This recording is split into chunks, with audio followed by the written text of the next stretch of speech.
ባለፈው ጊዜ አንድ ትምህርት አካፍዬ ነበረ። ያም ደግሞ እግዚአብሔርን መፈለግ ስለመፈለግ ነበረ። በዛ ጊዜ ልናገረው አልናገረው እርግጠኛ አይደለሁም። የመጀመሪያው ክፍል ነበረ። ዛሬ ሁለተኛውን ክፍል እንመለከታለን። ትዝ ይላችሁ እንደሆነ ሌላው ነገር ደግሞ ኮንፈረንሳችን ላይ ዋነኛው ሐሳብ እግዚአብሔርን መፈለግ የሚል ነበረ እና በዚህ ትምህርት ላይ አገልጋዮቹ አንዳንድ ነገር ተናግረዋል። በተለይ ግን ፓስተር አቢ በጣም የጠለቀና ጨርሶ ግሩም የሆነ መልእክት ሰጥቶናል፣ አካፍሎናል። ጌታ ይባረክ።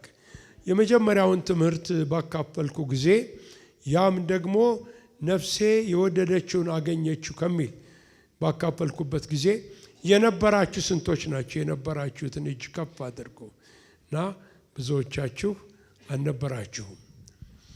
ስለዚህ ወደ ኋላ አልሄድም። ነገር ግን አንዳንድ ነገሮችን እንመለከታለን እና ያንኑ የንባብ ክፍል አነባለሁ። መኃልየ ሰሎሞን ሳይሆን ሌላ የንባብ ክፍል መጽሐፍ ቅዱሳችሁን ዜና መዋዕል ቀዳማዊ ምዕራፍ 16 ላይ ታወጣላችሁ። ከቁጥር 8 ጀምሮ እስከ 11 ያለውን አነብና አለፍ ብዬ ደግሞ ቁጥር 27 እዛው ላይ እስከ 29 ያለውን አነባለሁ። ከዛ ወደ ኢሳይያስ መጽሐፍ እሄዳለሁ እና ምዕራፍ 16 ቁጥር 8 እግዚአብሔርን አመስግኑ፣ ስሙንም ጥሩ፣ ለአሕዛብም ሥራውን አውሩ፣ ተቀኙለት፣ ዘምሩለት፣ ታምራቱንም ሁሉ ተናገሩ፣ በቅዱስ ስሙ ተጓደዱ። እግዚአብሔርን የሚፈልግ ልብ ደስ ይበለው። እግዚአብሔርን ፈልጉት ትጸናላችሁም።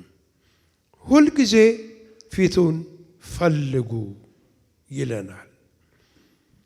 ሻገር ብላችሁ በዚሁ ምዕራፍ ላይ ቁጥር 28ን ስታዩ የአሕዛብ ወገኖች ለእግዚአብሔር አምጡ፣ ክብርና ኃይልን ለእግዚአብሔር አምጡ፣ ለስሙ የሚገባ ክብርን ለእግዚአብሔር አምጡ፣ ቁርባንን ይዛችሁ በፊቱ ግቡ፣ በቅድስናው ስፍራ ለእግዚአብሔር ስገዱ ይላል።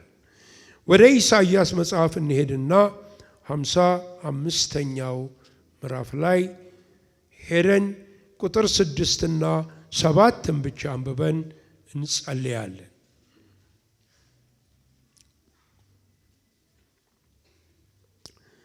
እግዚአብሔር በሚገኝበት ጊዜ ፈልጉት፣ ቀርቦም ሳለ ጥሩት።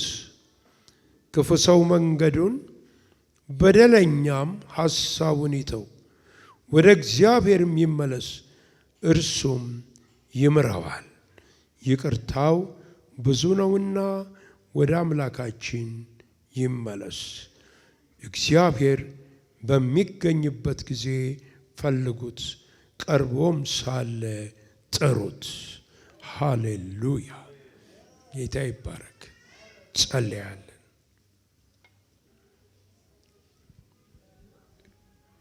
እንግዲህ ቀደም ጅማሬው ላይ እንዳልኳችሁ ቀደም ሲል ከኮንፈረንሱ በፊት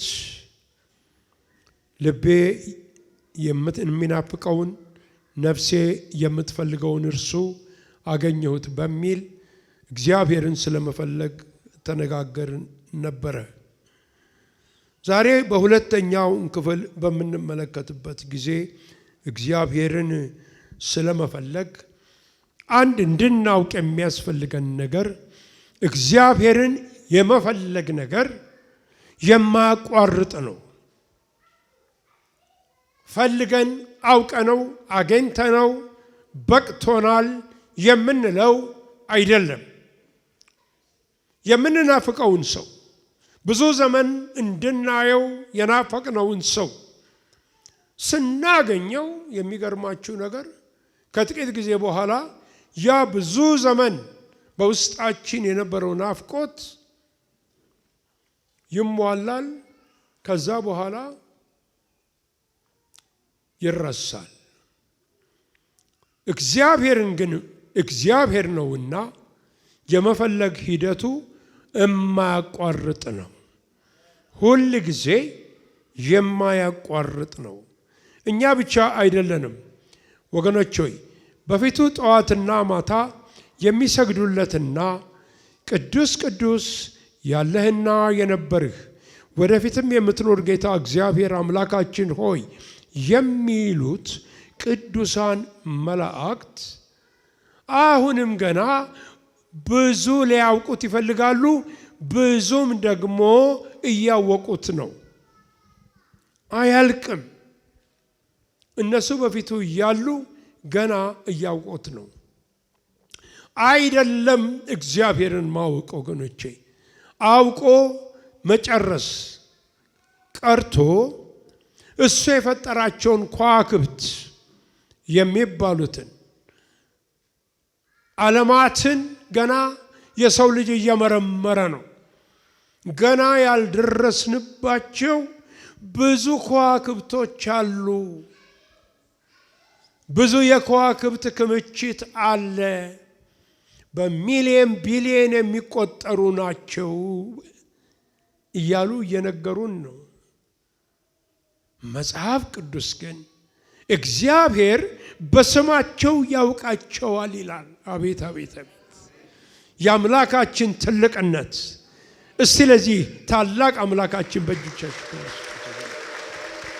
ሃሌሉያ! እግዚአብሔር ትልቅ ነው። እንዲህ ግን ትልቅ ሆኖ ለፈጠረን ለኛ በአምሳሉ ለፈጠረን ለአዳም ልጆች ለሔዋን ልጆች ኋላም በክርስቶስ ኢየሱስ ለዋጀን እግዚአብሔር ቅርብ ነው። ነቢዩ ኤርምያስ በ23ኛው ምዕራፍ በቁጥር 23 ላይ ሲናገር አምላካችን ቅርብ ነው ይላል። ቅርብ ነው፣ የቅርብ አምላክ ነው ብሎ ይናገራል። ቅርብ ነው እግዚአብሔር። ሃሌሉያ! እንደ ታላቅነቱ እንደማይመረመር ማንነቱ ሳይሆን አምላካችን ወገኖች ሆይ እጅግ ቅርብ ነው። ይልቁንም ደግሞ የክብሩን ስፍራ ትቶ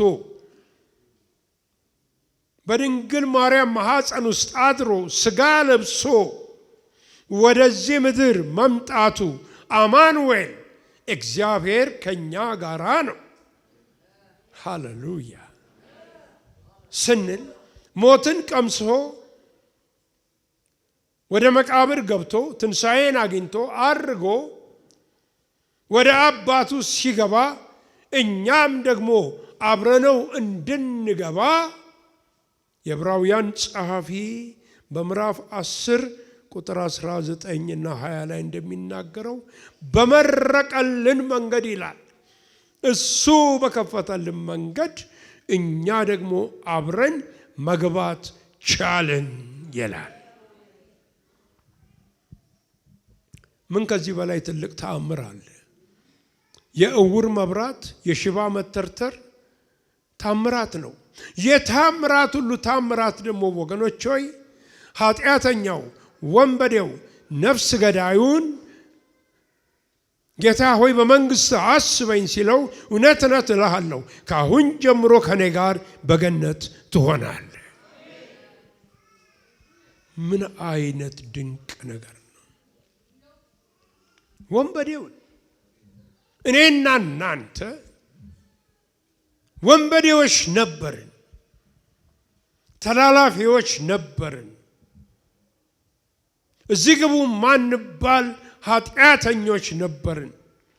ነገር ግን በክርስቶስ ኢየሱስ አግኝቶን ብርሃንን አብርቶልን ከድቅድቅ ጨለማ ወደሚደነቀው ብርሃን አምጥቶን በመንፈሱ ሞልቶን ቀብቶን አገልጋዮቹ ያደረገን ጌታ ለዘላለም እስከ ዘላለም የተባረከ ይሁን። ይህ የታምራት ሁሉ ተአምራት ነው። የታምራት ሁሉ ተአምራት ነው። ስለዚህ ወገኖች ሆይ በዚህ በቃሉ ላይ ያለውን ነገር ተመልሰን እንግዲህ ስንመለከት ይሄን የምንመለከተውን ቃል በሶስት ቦታ ከፍየዋለሁ። የመጀመሪያው እንደሚናገረው እግዚአብሔር ይላል ነብዩ ሲናገር በሚገኝበት ጊዜ ፈልጉት፣ ቀርቦም ሳለ እሹት፣ ፊቱን ፈልጉ። ዘማሪው እንዳለው እንዳነበብነው ፊቱን ፈልጉ ይላል። እግዚአብሔርን የሚፈልግ ሰው ደስ ይበለው።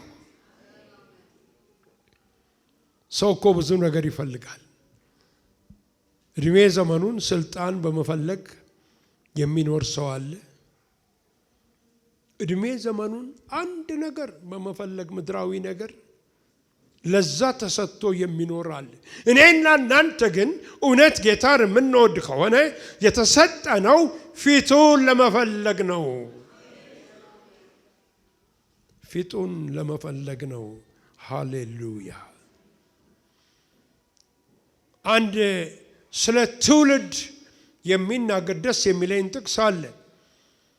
የዳዊት መዝሙር በቅንፍ ምዕራፍ 24 ቁጥር 6 ላይ ይቺ ትውልድ እግዚአብሔርን የምትፈልግ ትውልድ ናት ይላል። ጌታ ይባረክ። ምን አይነት መባረክ ነው! ይሄ ትውልድ እግዚአብሔርን የሚፈልግ ትውልድ ነው። እግዚአብሔርን የሚደሰትበትም ነው ወገኖቼ። ለምን? እግዚአብሔርን ቀርቦ ሳለ የሚለውን ቃል ልብ በሉ። ቀርቦ ሳለ፣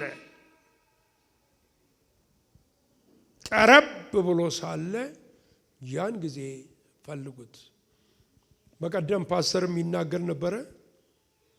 ቅድም እንዳልኳችሁ እግዚአብሔር ሁሉ ጊዜ አለ። ሁሉ ጊዜ አለ። የሌለበት ስፍራ የለም። በስፍራ ሁሉ የሚገኝ አምላክ ነው የሚለው ይሄ ኦምኒ ፕሬዘንስ የሚለው የእግዚአብሔር ከባህሪያቱ አንደኛው ነው። እናውቃለን። ይሄን ለኛ ስውር አይደለም። የማይገኝበት ስፍራ፣ የማይገኝበት ቀዳዳ፣ የማይገኝበት ቦታ የለም። ግን ቀርቦ ሳለ ሲል እግዚአብሔር በዘመናት ሁሉ ላይ ቃሉን ስናነብ ቀረብ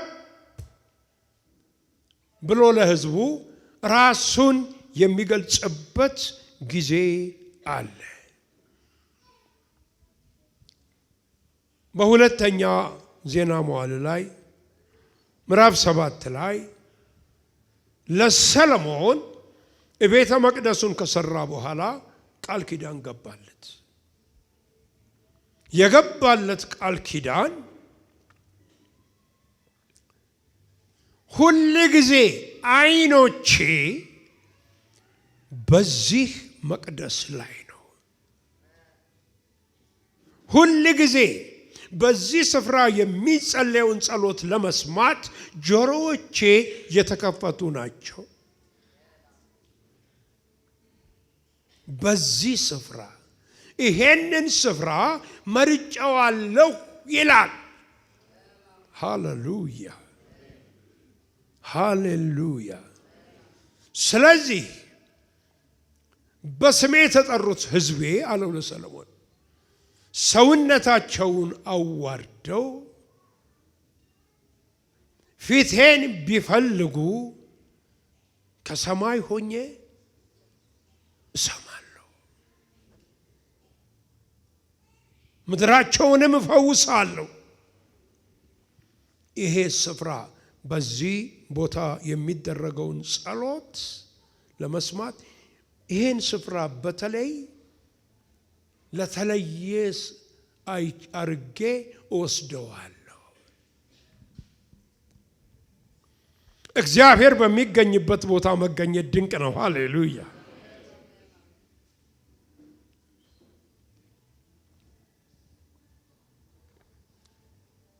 ሰዎች ምን አይነት ቤተ ክርስቲያን ቢሄድ ነው ለኔ ምክር የምትሰጠኝ ይላሉ። ምናልባት እነሱ ግብዣ እንዳቀርብላቸው ነው ወደ ወንጌል ብርሃንና እንድላቸው ይሆናል። ሁለት ነገር ነው የምላቸው። አንደኛው የእግዚአብሔርን ቃል በትክክል የሚያስተምር ቤተ ክርስቲያን ከሆነ፣ ሁለተኛ ወደዛ በምትገባበት ጊዜ የእግዚአብሔር መገኘት የእግዚአብሔር ሕልውና በዛ ካለ ያንተ ቤተ ክርስቲያን ያ ይሁን። ሃሌሉያ። ቤተ ክርስቲያናችን እግዚአብሔር ይሄንን ያደርገልን። በጭቃም ውስጥ ከተሰራ ቤት ውስጥ እንሁን፣ በአፈርም ላይ ቁጭ እንበል፣ ትልቁ ግን ነገር እግዚአብሔር በዛ መሆኑ ነው። በዚህ ብቻ አይደለም። እግዚአብሔር በትክክል በሚመላለሱ ወገኖች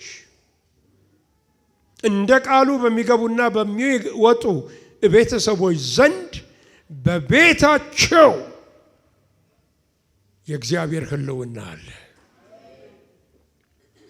ሃሌሉያ። አንዳንድ ቤት ስትገቡ ውጡ ይላቸዋል። ቶሎ ውጣ ይላቸዋል። አንዳንድ ቤት ግን ስትገቡ አንድ ነገር አለ። ምንድነው እዚህ ቤት ውስጥ ያለው? ምንድነው እዚህ ቤት ውስጥ ያለው? ምንድነው? በጣም የብዙ ዘመን ወዳጅ አሁን ወደ ጌታ ሄደው ፓስተር ዘለቀ ድሮ በደርግ ጊዜ እሱ ቤት ይሄዳሉ አንዳንድ ጊዜ እና ባለቤቱ ወይኗ ነው የምንላት ወይንሸት ምናምን አዘጋጅታልን ከዛ በኋላ እንጫወታለን። አንድ ቀን ከፈተና በሩን ስንገባ ለኔ የእግዚአብሔር ሕልውና በደንብ በዙሪያዬ በቤት ውስጥ ሞልቶ ነበር። ተጠቅጥቋል። የእግዚአብሔር ደመና ቤታችሁንም እንደዚህ ያደርግላችሁ። ወንድሜ የምጸልይበት ክፍል ነበረች። እኔ ወደዛ መግባቴ ነው አልኩት። የት ነው ሄደችው ይላል። አንደኛውን ክፍል ሲከፍተው ተንበርክካ እየጸለየች ነው።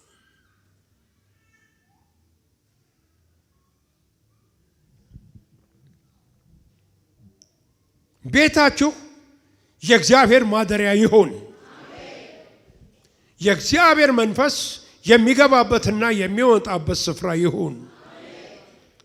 ቤታችሁ የገባ ሁሉ የሚፈወስበት ቤት ይሁን። ጓዳችሁ በእግዚአብሔር ሕልውና ረስርሶ የእግዚአብሔር መትረፍረፍ ያለበት ይሁን። ክብር ለጌታ ስጡታልን። ወደ አዲስ ኪዳን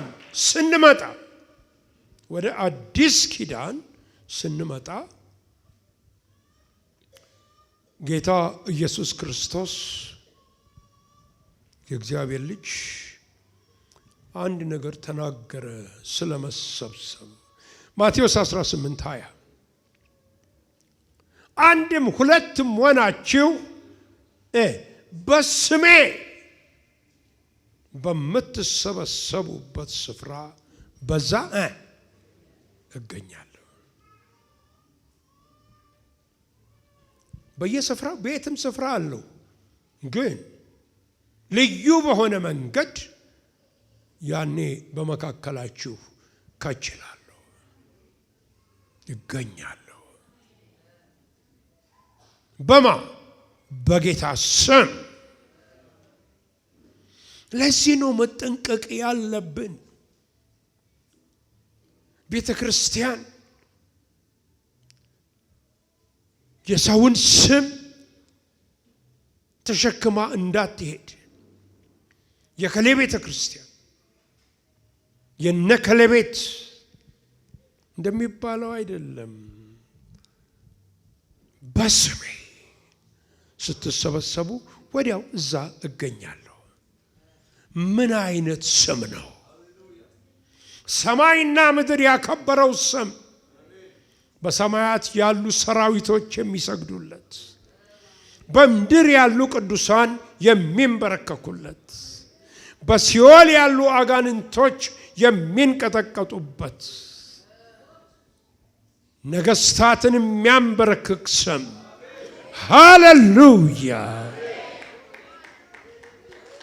ክብር ለስሙ ይሁን። ክብር ለስሙ ይሁን። ምን አይነት ስም ነው? ቅድም ስንዘምረው ነበረ። እንዴት ነው ይሄንን ጌታ የምንፈልገው? በአምልኮት ነው። አንደኛው በአምልኮት። ይሄው ቅድም ያነበብነው ፓስተር ሄኖክ እንዳዘመረ አምጡ፣ ምስጋናውን አምጡ፣ አምልኮቱን አምጡ፣ ስግደቱን አምጡ። ለማ ለሰራዊት ጌታ ለእግዚአብሔር አምጡ።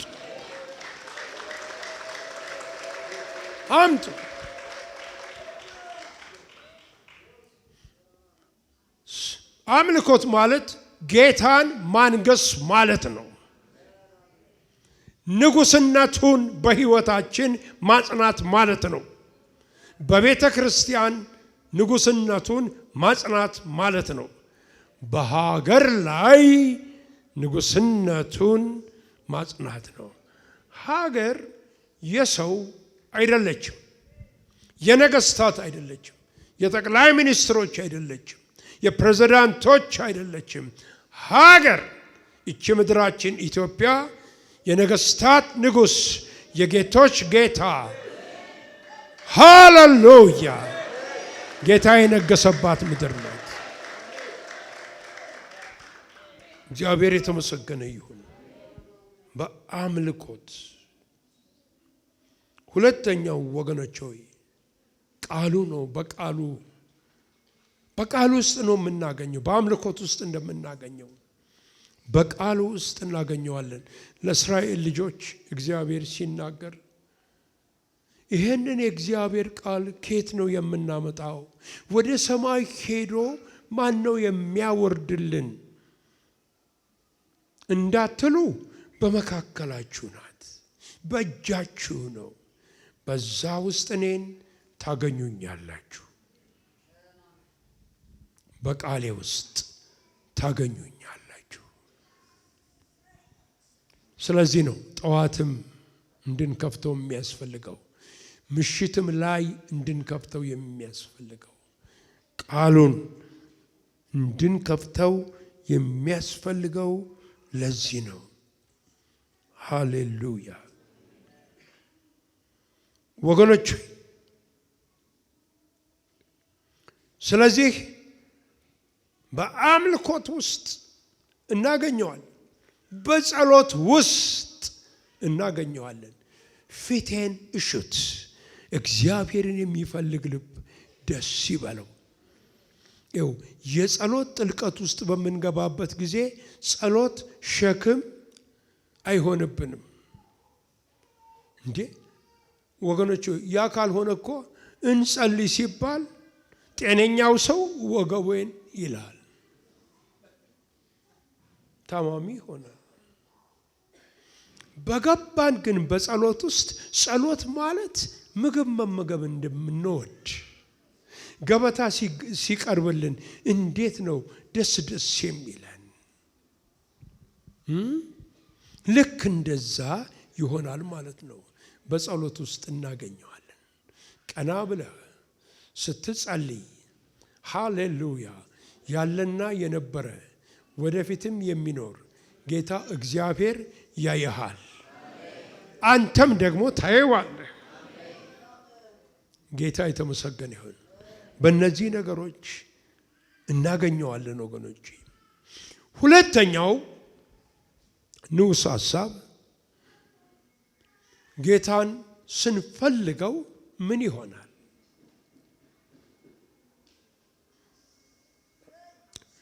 በቀደም እንዳልኩት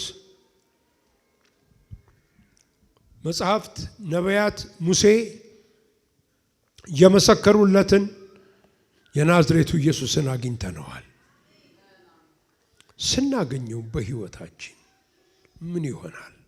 አንደኛው ወገኖች ሆይ አንደኛ የሕይወት ለውጥ ስላችሁ ከጨለማ ወደ ብርሃን መምጣት ብቻ አይደለም።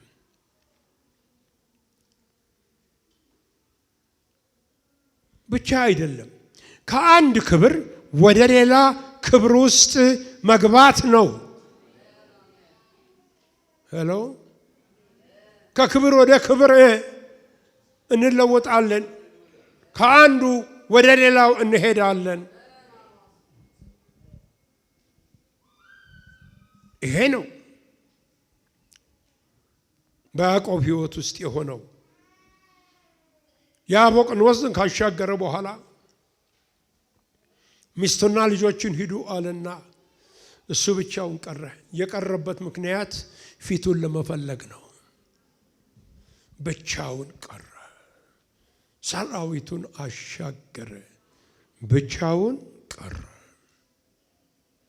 ይህንንም እንፈልገው። ብቻ መሆን አውቀን ስናደርገው ጥሩ ነው። ግን ጌታ ስለሚወደን አንዳንድ ጊዜ በዙሪያችን ካሉ ነገሮችና ሰዎች መካከል በሆነ መንገድ ንፋስም አምጥቶ አውሎ ንፋስም አምጥቶ ብቻችንን እንድንቀር ያደርገናል። ከባድ ጊዜ ነው፣ ግን ጌታ የሚገናኘን ጊዜ ነው። ብቸኞች ነን የምትሉ ሰዎች እዚህ ውስጥ አላችሁ። እኔ ብቸኛ ነኝ። በአንድ ቀን እግዚአብሔር አምላክ ቤታችሁን በሰው ሊሞላው ይችላል። ምን ችግር አለው? ቤታችሁን ልጅ በልጅ አድርጎ ቤታችሁ ጫጫታና ጩኸት እንዲሆን ሊያደርግ ይችላል።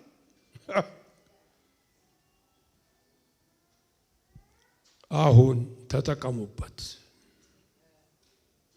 አንዳንዴ እግዚአብሔር የብቸኝነታችን ዘመን የሚያራዝመው ፊቱን እንድንፈልግ ነው። ፈልገነው ደግሞ ይገኝልናል። የማይገኝ አምላክ አይደለም። ጌታ ቅርብ ነው ወንድሜ፣ የኔ እህት፣ ጌታ ቅርብ ነው። ያዕቆብ አገኘዋ። ከዛ ታሪኩ የታወቀ ነው። ለውጠኝ ነው ጥያቄው። ለውጠኝ። እንዴት ጥሩ ጥያቄ ጠየቀ። እዛ ጥያቄ ላይ ለመድረስ 20 ዓመት ፈጀበት። በአሜሪካን ሀገር 30 ዓመት 40 ዓመት ብልጽግና ወንጌል ያስተማሩ ሰዎች ተሳስተን ነበር ብለው አሁን ለውጠኝ ወደሚለው ወንጌል እየተመለሱ ነው። አንዳንድ ጊዜ ይፈጅብናል እኮ ዘመን ይፈጅብናል። 20 ዓመት 30 ዓመት ያዕቆብ 20 ዓመት ፈጀበት። ቀላል አድርጎለታል እግዚአብሔር። ከዛ በኋላ ለውጠኝ፣ ውስጤን ዳሰው፣ ውስጤን ፈውሰው፣ ውስጤን ንካው የሚለው ቦታ ላይ ደረሰ። ውስጣችንን ይንካው፣ ውስጣችንን ይፈውሰው፣ ውስጣችን ውስጥ ገብቶ እግዚአብሔር ሕክምና ያድርግልን። ከዛ በኋላ የፈውስ ቃል ካንደበታችን ይወጣል። ከዛ በኋላ የትንቢት ቃል ካንደበታችን ይወጣል። ከዛ በኋላ የትንቢት ቃል ካንደበታችን ይወጣል። ከተፈወሰ ሕይወት የተፈወሰ ቃል ይወጣል።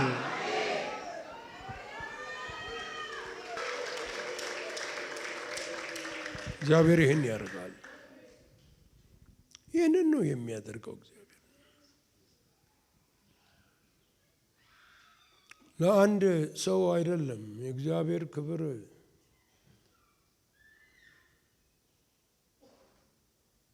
አንዳንድ ጊዜ የአንዳንድ ቦታ ሊጸልዩልኝ ሰዎች ይመጣሉ።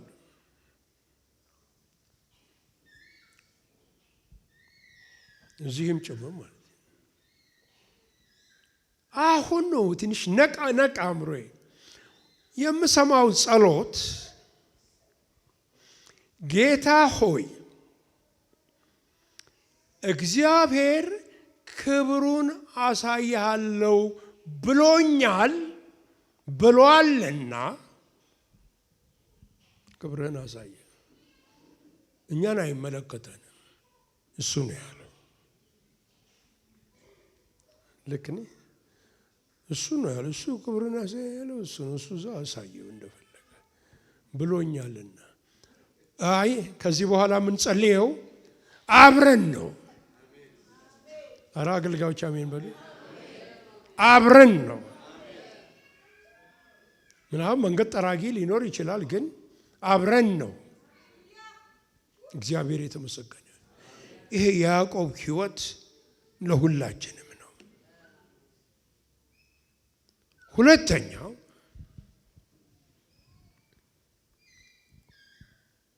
የሕይወታችንን አቅጣጫ የመኖራችንን ምክንያት እናውቃለን ወይንም ከእግዚአብሔር ሐሳብ ጋር እንገናኛለን። ከእግዚአብሔር ሐሳብ ጋር መገናኘት አንድ ቀን እዚህ ሰብከዋለሁ። በጣም ሰፊ ነገር ነው። ከእግዚአብሔር ሐሳብ ጋር ለእኛ ካለው ሐሳብ ጋር እንገናኛለን። ምክንያቱም የእግዚአብሔር ሐሳብ እዚህ ነው፣ እኛ ያለነው እዛ ማዶ ነው። ሳንገናኝ ዘመናት ያልፋሉ። ዘመናት ያልፋል። ይህን አባባል ስሙ። የሚፈልገውን ሆኜ እንድገኝ፣ የሚፈልገውን አድርጌ እንድገኝ እግዚአብሔር ይርዳኝ። በሉ ይሄን ከኔ በኋላ በሉ፣ እንደዚህ በሉ። ቀኝ እጃችሁን አንሱ። የሚፈልገውን ሆኜ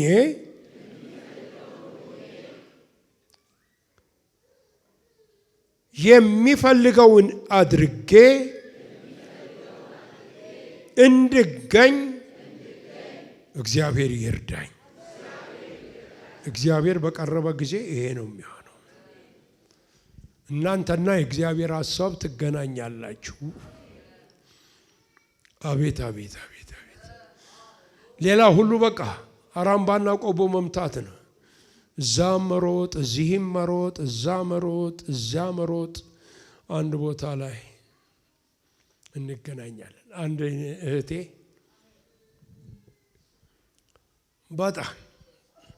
በጣም ብዙ ዋጋ ከፍላ ተማረች። ፒኤችዲዋን አገኘች። ስትፈልገው ጌታ ወደ እርሱ ሐሳብ አመጣት። እሷና የእግዚአብሔር ሐሳብ ሲገናኙ ወየው! ይሄ ድሮ ገብቶኝ ቢሆን ነበር። ዛሬ አገልጋይ ናት፣ አትጠቀምበትም። አግኝቸው ቢሆን ኖሮ። እግዚአብሔር ይርዳችሁ ከአጉል ሩጫ። ሐዋርያው ጳውሎስ በከንቱ ሮጬ እንዳይሆን በከንቱም እንዳልሮጥ አይደል ያላቸው ለሐዋርያት። ጉዞዬን ጥሬን ላሳውቃችሁ መጣሁ። በከንቱ ከመሮጥ ወደፊትም በከንቱ ከመሄድ እግዚአብሔር ይጠብቀን። ሶስተኛ ወደፊት እንነጋገራለን። የህይወት እርካታ አለ። ፊቴን ፈልጉ። እግዚአብሔርን የሚፈልግ ልብ ደስ ይበለው። ሀራባሽ ማና ይራራል። ምንም ላይኖርህ ይችላል። እግዚአብሔርን የሚፈልግ ልብ ደስ ይበለው። እኔ አልነግራቸውም። አንዳንድ ሰዎችን ግን ሳይ እንዲህ ደስ ይለኛል። ተውት እግዚአብሔር። እኔ ስጋ ለባሹ ለምን ደስ ይለኛል? ይፈልጉታል። ሲፈልጉት አያለው። እርሱን መፈለግ ደግሞ እርካታን ያመጣል። አንዳንድ ሰዎች የእግዚአብሔርን እጅ ነው የሚፈልጉት። እጅ ምንድን ነው? ስጠኝ ነው። መኪናውን ስጠኝ፣ ልብሱን ስጠኝ፣ ያንን ስጠኝ፣ ይሄንን ስጠኝ። እጁን ከማየት አልፈን ፊቱን እንፈልገው። ፊቱን ባየህ ጊዜ ፊትህ ይበራል። ሃሌሉያ ሃሌሉያ። ፊትህ ይበራል። ስለዚህ ወገኖች ሆይ ሐዋርያው ጳውሎስ በሚናገርበት ጊዜ ለፊልጵስዩስ በምዕራፍ 4 ላይ ሲናገር ይናገረዋል። ከቁጥር 10 እስከ 18 ሐሳቡ ምንድን ነው? ሁሉንም አይነት ህይወት አውቀዋለሁ። ማግኘትን፣ ማጣትን፣ መራብን፣ መጥገብን አውቀዋለሁ።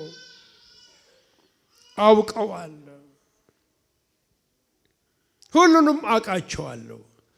ነገር ግን በአምላኩ በእግዚአብሔር ተደላሎ ኃይልም በሚሰጠኝ በክርስቶስ ኢየሱስ ሁሉን እችላለሁ። ሐዋርያው ጳውሎስ ህይወቱን ስታዩ ጉዳት ነው። በስጋ ተጎዳው ይላል። እሱ የተጎዳው ሰው ነኝ፣ የሰጠኝን ተልእኮ ለመፈጸም የተጎዳው፣ ግን ውስጡ በርካታ የተሞላ ደስ የሚለው ሰው ነበረ።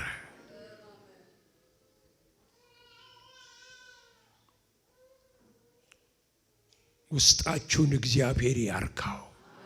በሱ ማርካት ያርካችሁ። የሱ ማርካት በትምህርት ከሚገኝ፣ በትዳር ከሚገኝ፣ በዝና ከሚገኝ፣ በሹመት ከሚገኝ እርካታ ይልቅ የበለጠና የማያዳግም ነው። ከዚህ ውሃ የሚጠጣ ሁሉ ይጠማል። እኔ ከምሰጠው ውሃ ግን የሚጠጣ አይጠማም። ሃሌሉያ! እረ ለዚህ ጌታ ሃሌሉያ! ክብር ለኢየሱስ ይሁንለት። ሃሌሉያ! አራተኛ ፊቱን ስንፈልግ ተግዳሮቶቻችንን፣ ያልተመለሱ ጸሎታችንን በፊቱ እንተዋቸዋለን። ሐዋርያው ጳውሎስ እስር ቤት ውስጥ ሆኖ ይህንን ነው የሚነግራቸው። በጌታ ደስ ይበላችሁ አለ። አንዴም ብቻ አይደለም፣ ደግሜ እላለሁ ደስ ይበላችሁ፣ ገርነታችሁ ለሰው ሁሉ ይታወቅ፣ ጌታ ቅርብ ነው። ሃሌሉያ! ቅርብ ነው ጌታ።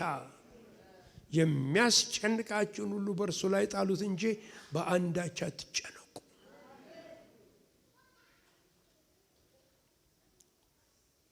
እዚህ ከቆምኩት እኔ ከወንድማችሁ ጀምሮ እዚህ ያላችሁ ሁሉ ተግዳሮቶች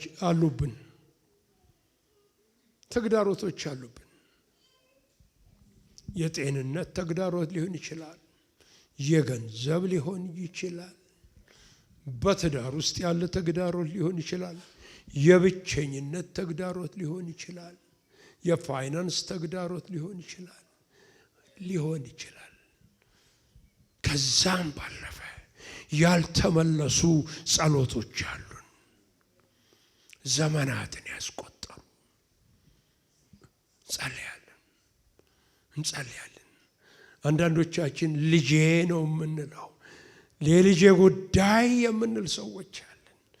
ይሄው ጾማለሁ፣ ይሄው ጸልያለሁ፣ የልጆቼ ጉዳይ። ሌሎቻችን ጤንነቴ፣ ጌታ ሆይ መቼ ነው ወደ እኔ የምትመጣው እንላለን። እንቀጥላለን። እዚህ ስለተቀመጥን ሁሉ ጸሎታችን የተመለሰ ማለት ነው አይደለም። እኔ ብዙ ያልተመለሱ ጸሎቶች አሉ። ነገር ግን ልክ ጳውሎስ እንዳለው ጌታ ቅርብ ነው አለ ሐዋርያው። በእርሱ እግር ስር ያልተመለሰ ጸሎቴ ይሄው አስቀምጬዋለሁ። አስቀምጡት። አንድ ቀን በተፈለገ ጊዜ እሱ ብድግ ያደርገዋል። ሃሌሉያ! ብድግ ያደርገዋል። ሃሌሉያ! ጌታ የተባረከ ይሁን። አንዲት እናት ነበረች። ይሄ መልእክት ሊረዝምብኝ ነው ፓስተር፣ ላሳጥረው፣ ሌላ ጊዜ ቀጥሎ ይሆናል። እና እቺ እናት አንድ ልጇ የምትወደው በጣም ነው የምትወደው፣ ከቤት ጠፍቶ ወጣ። አዲክትድ ሆነ፣ በድራግ በምን አዲክትድ ሆነ። ተቸግራ መጣች ወደ ቸርች። እንጸልያለን። መቼም እግዚአብሔር ቤት ውስጥ መልሳል። እግዚአብሔር ቤት ውስጥ እግዚአብሔር የሚናገረው ሰው አይጠፋም። መልእክት መጣላት፣ ልጅሽ ወደ ቤቱ ይመጣል። መጣ ወገኖቼ፣ ልጁ እግዚአብሔር አይዋሽም። መጣ። በእርሱ ፊት የጣለችውን ጸሎቷን እግዚአብሔር ብድግ አድርጎ እጇ ላይ ሰጣት። የእናንተንም የጣላችሁትን ጸሎታችሁን ይስጣቸው፣ በእጃችሁ ላይ ያስታቅፋቸው። ክብር ለስሙ ስጡልኝ ለዚህ ጌታ ባክ። ሃሌሉያ! ክብር ለእግዚአብሔር ይሁን። አው ወገኖች እና እግዚአብሔርን ቀርቦ ሳለ ፈልጉት።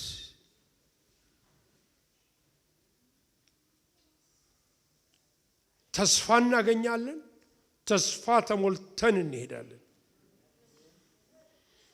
ሶስት ነገር ቶሎ ነግሬያችሁ ልዝጋ መልእክቴን። ከ5 እስከ 7 ደቂቃ ብቻ።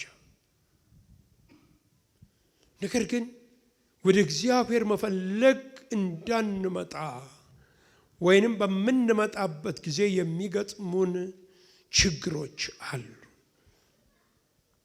ፈቅደንም ባይሆን ወይ ደግሞ ወደንም የምናደርጋቸው። አንደኛ ጌታ ኢየሱስ ክርስቶስ በዚህ ምድር በነበረበት ጊዜ ብዙ ድንቅና ታምራቶችን ያደርግ ነበር። ነገር ግን ሰው ሁሉ አልተቀበለውም። አይምሰላችሁ። እንዲያውም ታምር ባደረገ ቁጥር ሊገሉት ምክር ይይዛሉ። ይገርማል እኮ። አንድ ታምር አደረገ፣ አድማ አለ። እንዴት አድርገው እንዲያጠፉት ይማከሩ ነበር። ምንድነው ይሄ? ድንዛዜ ነው።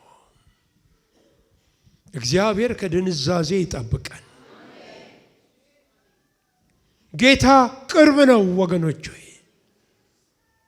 እፈራለሁ ቃሉንም እንዳንለምደው፣ አምልኮቱም ባህል እንዳይሆንብን እፈራለሁ። ከዛ ድንዛዜ ውስጥ እንገባለን።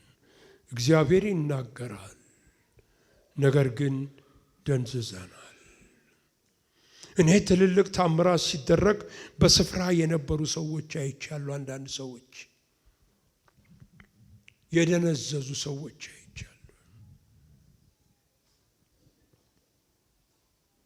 እዚህ ክርስቲያኑ ሕዝብ ወይ ደግሞ እነሱም ክርስቲያን ናቸው፣ በቃ ይዘላል፣ ይንበረከካል፣ መሬት ላይ ሲንፈራፈሩ አይቻሉ። ሽባው ተተርትሮ እውሩ በርቶ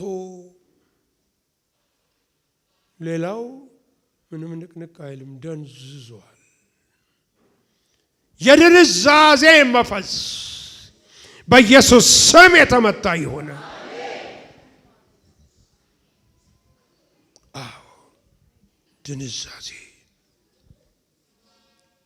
ሁለተኛው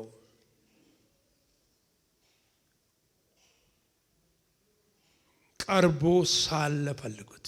ወደ ጌታ እየቀረብን ሳለ ጌታ ደግሞ ብዙ እየፈለገን ይሄድና አንዳንድ የሚነግረን ነገር አለ፣ ዋናችንን የሚነካ ወይ ክብራችንን የሚነካ። ጌታችን ኢየሱስ ክርስቶስ በሉቃስ ወንጌል ምዕራፍ 18 ከቁጥር 18 እስከ 23 በሚናገርበት ጊዜ አንድ ወጣት ሰው የእግዚአብሔርን መንግሥት እንድወርስ ምን ላድርግ አለው። ሀብታም ነው። በቃ አትግደል፣ አታመንዝር፣ ጌታውን አምላክ እግዚአብሔርን ውደድ፣ ባልንጀራህን እንደራስህ ውደድ አለው። ኢየሱስ አየውና ወደደው ይላል። ሁሉን ፍጹም ልትሆን ብትወድ ሁሉን ሽጥና ተከተለኝ። 13ኛ ሐዋርያ አደርግሃለሁ። ብዙ ገንዘብ ነበረውና እያዘነ ሄደ።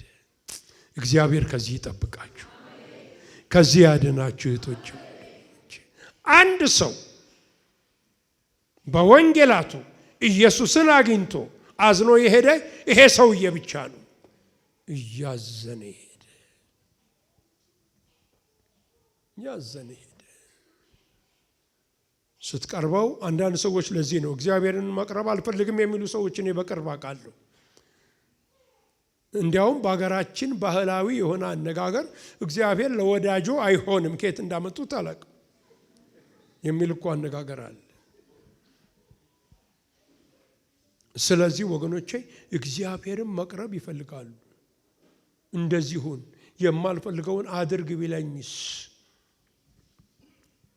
መስዋዕት በቀደም ተናግሬዋለሁ፣ የሚጠይቀናል እግዚአብሔር። ያው በቀደም ነበራችሁ አይደለ? ሌሊት ያልኩት ነው። አንዳንድ መስዋዕት አካባቢውን ሁሉ ነቅነቅ ያደርጋል። ለእናንተም እንዲሁ ይሆንላችሁ። እንደ መግደላዊት ማርያም አይነት ብዬ እንደጠቀስኩት አካባቢ ሁሉ የሚሸተው የሚጎመጅበት አሁን ቢሸጥ ይሄ እንደው ይሄ ነገር እንዲህ ቢሆን የሚል መስዋዕት ለማቅረብ አንዳንድ ጊዜ ሲመጣ መስዋዕት ከጠየቃችሁ ይሁን፣ ለንጉሱ ያልሆነ ለማን ይሆናል? ለነፍሳችሁ ጌታ ያልሆነ ለማን ይሆናል? ላዳነን ለወደደን ጌታ ያልሆነ ለማን ይሆናል? ክብርና ምስጋና ታላቅነት ዘላለማዊነት ለስሙ ይሁን። ሃሌሉያ። እስቲ እንቁም ሁላችንም። ሃሌሉያ። አጠገባችሁ ያለውን ሰው እግዚአብሔርን ፈልገው፣ እግዚአብሔርን የሚፈልግ ሰው ደስ ይበለው በሉት እስቲ። እግዚአብሔርን ፈልጊው። እግዚአብሔርን የሚፈልግ ሰው ደስ ይበለው። ሃሌሉያ፣ ሃሌሉያ፣ ሃሌሉያ፣ ሃሌሉያ። ጌታ ኢየሱስ የተባረከ ይሁን። የተቀደሱ እጆቻችሁን ከልቦናችሁ ጋር አንሱ። እግዚአብሔር ይባርካችሁ፣ ይጠብቃችሁ። እግዚአብሔር ፊቱን ያብራላችሁ፣ ይራራላችሁ። እግዚአብሔር ፊቱን በእናንተ ላይ ያንሳ፣ ሰላምንም ይስጣችሁ። በስመ አብ በስመ ወልድ በስመ መንፈስ ቅዱስ አንድ አምላክ አሜን። ሕዝቡም ይላል ኢየሱስ የእግዚአብሔር ጸጋ ባርኮት ከእናንተ ጋር